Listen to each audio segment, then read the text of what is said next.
Welcome to the Her Story Circle podcast, the podcast that brings you the extraordinary tales of everyday women who are changing the world. I'm your host, Gertrude Mache, and I'd like to acknowledge traditional custodians of the land on which we meet today. I also like to pay my respects to elders, past, present, and emerging. Every week, we dive into the lives, challenges, and triumphs of women from all four corners of the globe. We're here to inspire, enlighten, and connect, sharing stories that uplift and empower. So grab a cup of coffee, settle in, and join us as we explore the incredible journeys of women shaping our future.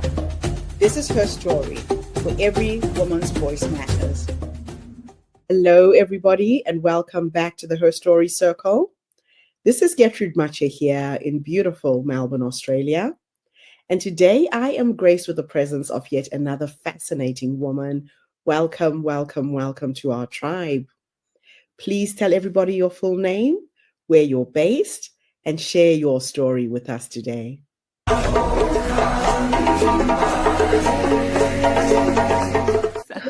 Let's start with your journey into intimacy coaching. Yeah.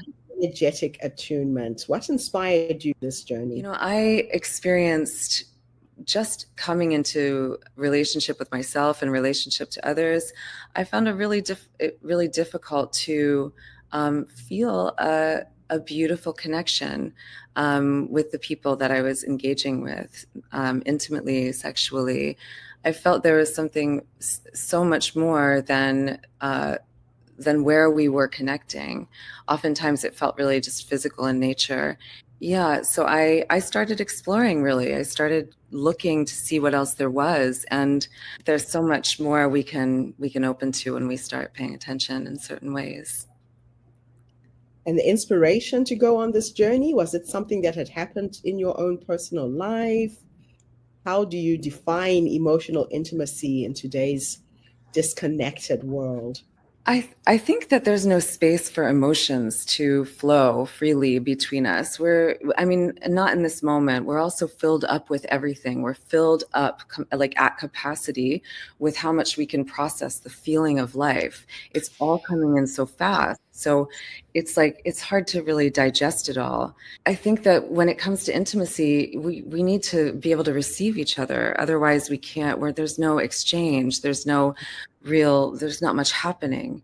Emotionality and letting our emotions really flow between us, that creates dimensionality and experience. And that is what makes everything come alive, is that dimensionality. When we come at things with the same fixed set of attention, like this fixed attention that's kind of always the same, and we don't allow ourselves these other kind of experiences of using our mind and quality of attention, then things can be really flat. So I think that that's really what I've discovered in this journey is like what's missing. It seems like that awareness of the feelings that can flow, the bigness of that can flow, that holds us and carries us. That's what we need to cultivate more of. And we can't do that unless we learn how to move more slowly, digest the experiences we're in, not just completely consume life. We can't do that. It doesn't work. Now, I know that you say energy is everything. Can you expand on that? It's what determines the spirit of the moment. It is the spirit of the moment. And it's crafted by what we bring to the experience. So we're bringing everything that's inside of us and then some. It's like some of it's ours, some of it's not even ours. It's like just things we've picked up on through the day that take time to move through. So really it's what we bring, the quality of attention that we bring, our intention, all of those things determine the energy of the experience. And yeah, and the more that we can slow down and kind of pop out of our normal ways of relating, the more we can start to experience that exchange together. So how do highly sensitive people fit into your work? Yeah, highly sensitive people, I believe, are just extremely aware, hyper aware of the space, kind of the space of the moment, the energy of the moment, and to the point where it can be stifling, even, or just too much to process, too much of it. So, a lot of highly sensitive people, I think, we tend to be alone a lot so we can feel ourselves, because we get kind of lost in the feeling of others. We're feeling them kind of more than we're feeling ourselves. So really, that's a gift in so many ways, because we can sense what's happening. We can sense the nature of the moment if we can not be afraid of it. And from there, we can apply, there's like something about pure exchange when we're just feeling and we're not trying to broadcast who we are.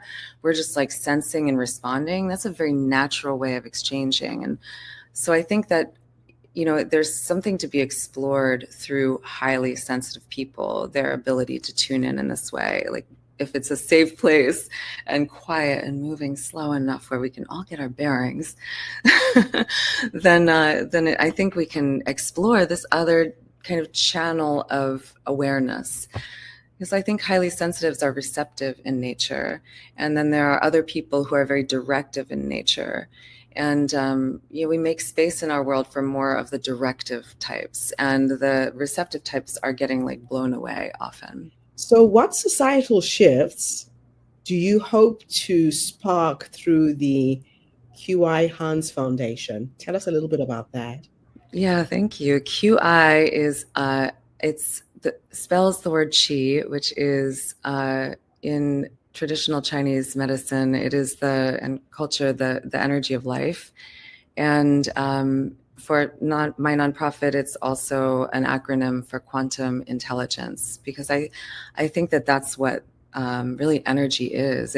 There's an intelligence to the way it operates through us and around us, and between us. And so it's really exploring that deep feeling awareness and learning what we can do with that. I believe that's how we consciously evolve. When we start applying ourselves to the sense of things, the more primal essence of what's really going on here, we won't be spellbound by these projections that people put on and grab your attention and make you go in this direction. That doesn't happen when you have a clear sense of what's happening in the moment. So I think the more that we hone our sensorial awareness, we have to stop being afraid of feeling each other. That's the other thing. We're just so afraid of feeling everything, and we're afraid of people feeling us because we're in processes that are hard and difficult. So we hold those inside instead of own them on our faces. And how different would the world be if we did just own our processes with each other and not put it away and not try to project something that's not happening. So really, I want to empower this community and demographic to realize that it's a gift to have this ability, but we need to learn how to channel our focus and kind of push up against the feeling instead of resist all the feeling that we're feeling. So tell us about a transformational moment that you witnessed through your coaching. When people touch the place inside that they have been missing, it is like the eyes light in a new way. It's like oh, there's that. And that's something here that I haven't noticed before. And it is like something that gets buried, I think, this light in our eyes, this connection to the wonder, to the mystery, and to our own mystery of ourselves. Becoming, the mystery of ourselves becoming. We're all becoming, and we don't know what we will become, really. So it's beautiful to fall in love with that process. Now, what role does sensitivity play in human evolution? Sensitivity is our way to the feeling of life.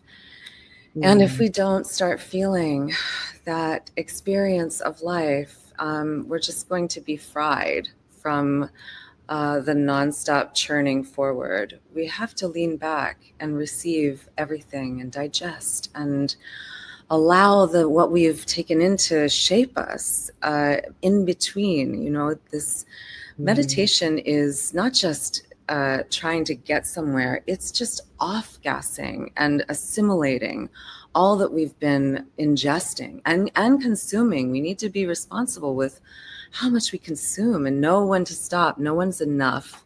That's enough of the consumption, the screen time, the shopping, the everything. And let's digest, reckon with all the things we've taken in, and now we can really feel where to go from here. That feeling of where we're going can't happen if we're disconnected from too much filled up. So how do we begin to feel more in a world that numbs us? It's very difficult because shutting down the senses makes it copeable, but that's not sustainable. We can only do it for a certain amount of time. But we need to breathe. We can't breathe if we're not actually digesting everything. So the first step is to just acknowledge that we are too full. We probably are. If we haven't ever had that thought before, we probably are too full to understand what that really means. So finding, we're also addicted to these high impact experiences. Like everything is high octane. So it's like video games and television and like the nightclub and let's like do all the things. And it's like too much to cortisol to really learn how to be like, okay, let me actually see what magic occurs from sitting still. Like no one does that, right?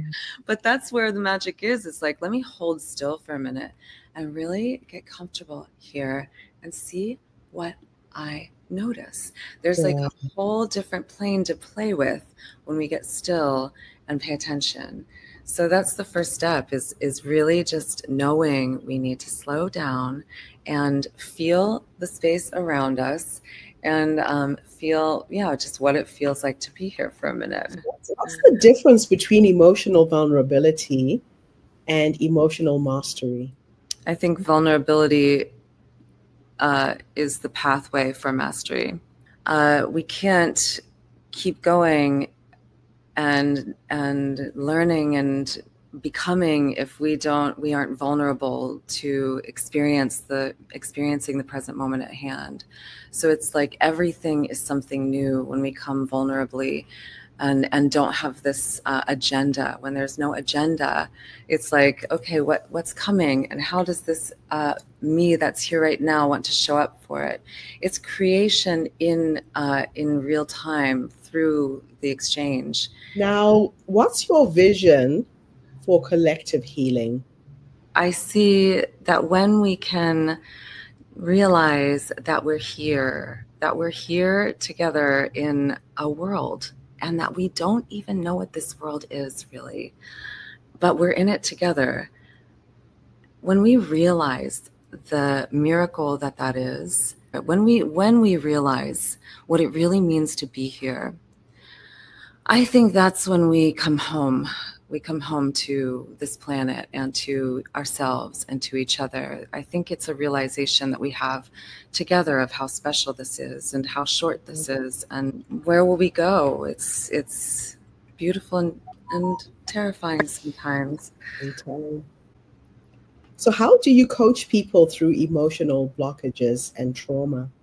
By sitting in the being with them. It's such a simple thing to just sit and be with someone as the emotion is present. And you shared earlier that you move the energy, I think you had different words, by telling the story, because the story moves the spirit and then the spirit is no longer held. It is about these emotions being revealed and us not afraid or ashamed to show them, but to really be in the space of this is where I am and who I am in this moment. And it's not permanent. This is just me right now in this emotion, oftentimes that people have been holding.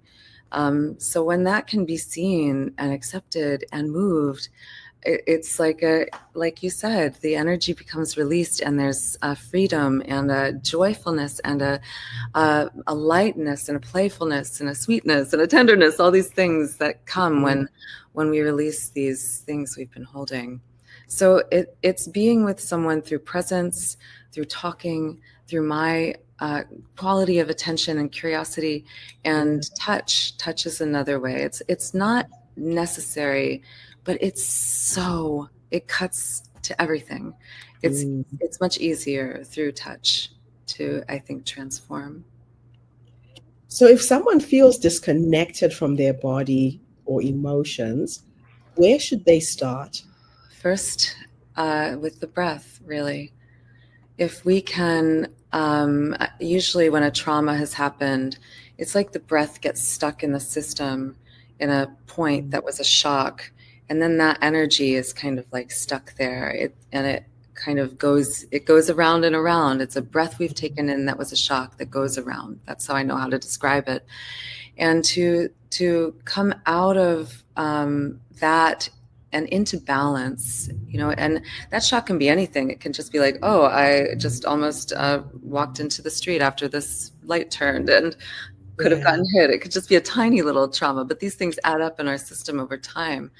So the best way to regulate our systems is to come to our breath and just notice, to stay in that noticing of that place inside from which we breathe. And we can alter the breath if we need to just kind of course correct. Box breathing is really helpful. But really just being in awareness of the breath and staying there helps us calibrate to the present moment, really. Sometimes you don't have to move. You don't have to do anything. Just be still. Mm-hmm. Yeah. Now, you've mentioned that the invisible layers of existence, like energy and shared atmospheres, are often overlooked. Mm-hmm. Why do you think society resists these ideas? I wonder that often, actually. It's almost like we're programmed to not allow that idea in. And it's also that it's invisible. It's just invisible to us. When we were more religious, I think the world was more religious at points. And when we are in talks with the gods or God, we're calibrating at least to the unknown.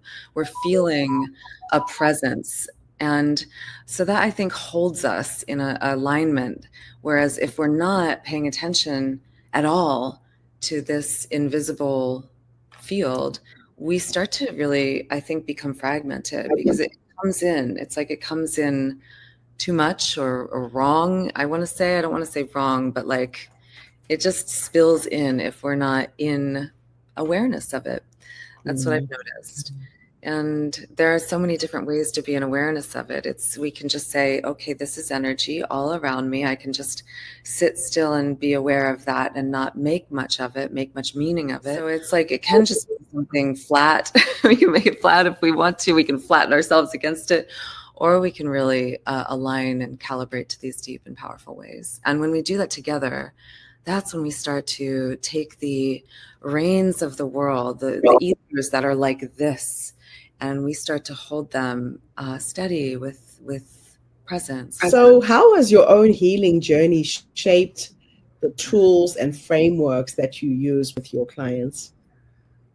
I really just always felt there was something more in my longing for connection, and also a needing to be, I think, healing through connection. I think what we miss in our alignments with our family are what's passed down to us. We have places that we're offline to just because our family has been traumatized, or we are born with certain patterns and programs, and in connection we learn what those programs are, and we learn what other people house in their in their systems, and then we start to balance out because we are informing each other, and we're not trying to own our position of I'm right over here. We're just like, oh, we're all here together, and I'm missing parts and you're missing parts. It becomes a beautiful thing when we're not making it about trauma too, and we're just like, oh, I'm just missing some parts over here, and I can find them if I relate well to this person. And then we anchor and bolster each other. We ally forces in a way in this world. I like the idea of allying. That is absolutely beautiful. Great way to reframe it. Yeah. So now my last two questions are a bit futuristic or a bit of a thought experiment. In the first one, I'm going to teleport you back to the younger you, the young woman who discovered these gifts, knew she had to do something to help other people, and is now in the world doing just that. If I could take you back to meet this young woman, what would you have wanted somebody to have said to you? Or what 3 nuggets of wisdom can you share in case there is another woman who is on the beginning of her journey right now? What would you have wanted somebody to have shared with you when you were starting this journey? I wish someone that had been fully embodied in their awareness of the bigness here and the fullness of their intact system and body. I wish they would, hold me and without words speak what is possible. And that's to help people.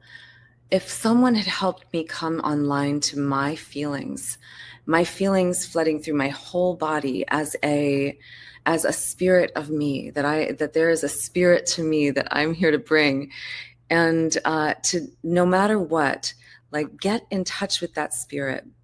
And really, the other thing I wish that someone had told me is, I wish someone had said, Joy, do you know that you were born into a world and we don't even know what this place is, and we don't even know how long we're going to be here. But the most exciting thing that you can do is just think about what you want to do while you're here and who you want to feel yourself as while you're here. And really, I think that's so different than like, what do you want to be when you grow up? It's like, it puts you in the now, in the feeling of right now. Who are you right now? I'm this person in a world that I don't even know what it is. And oh my gosh, who knows what's possible? It's not just like what I can become as a profession. It is so much more. The sky is the limit when we start not putting a limit on what's possible. Thank you so much for coming online and sharing your story with us today. It's been an absolute pleasure sharing you with our community. Thank you. Thank you so much. I appreciate this so much. Everybody who tuned in today. The Her Story Circle is not just a podcast. We're a social impact movement that brings you the stories and voices of women from all over the world. We share our stories to uplift you, to inspire you, to energize you, but most importantly, to take you from where you are now to where you're trying to go. So tune in again tomorrow when I interview yet another amazing guest. In the meantime, have a fantastic day, morning, or evening, wherever you are in the world. Enjoy. Thanks again for the interview. Thank you for tuning into the Her Story Circle podcast. I hope today's story has inspired you to believe in the power of our stories and the difference you can make in the world when you use your voice. I'm Gertrude Mache, and it's been an honor to share this space with you, where voices from all walks of life come together to weave a rich tapestry of diverse perspectives. Don't forget to subscribe, rate, and review our podcast to help us share these stories with more listeners. Follow us on social media by looking for the Her Story Circle podcast for more updates. And join us tomorrow for another episode filled with courage, resilience, and empowerment. Remember, your story matters, and together we're building a stronger, more inclusive world. Until next time, keep